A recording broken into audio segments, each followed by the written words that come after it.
আমাকে কি জন্য ডেকে আনছেন, কি করতে হবে? আপনার কদর করার জন্য।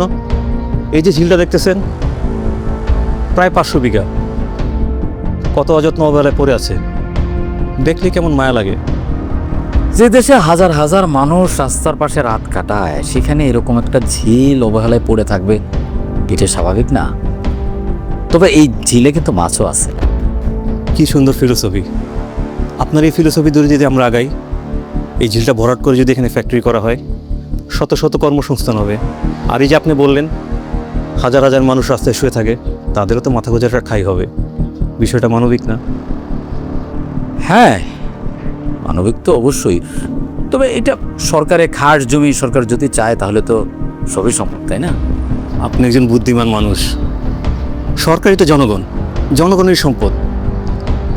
আপনি চাইলে এই ঝিলটা দখলে যাওয়া আমার জন্য কোনো ঘটনা না। গফুর ভাই, আপনি বিষয়টা বুঝতেছেন না। আয়োজনটা কিন্তু বড়, বেশ বড়। হ্যাঁ, মানে এটা বুঝতেছি যে আয়োজনটা বড়, অনেক বড়। গফুর ভাই, জি। এই জমিটা আমার লাগবে। কি করতে হবে আমি বলে দিব।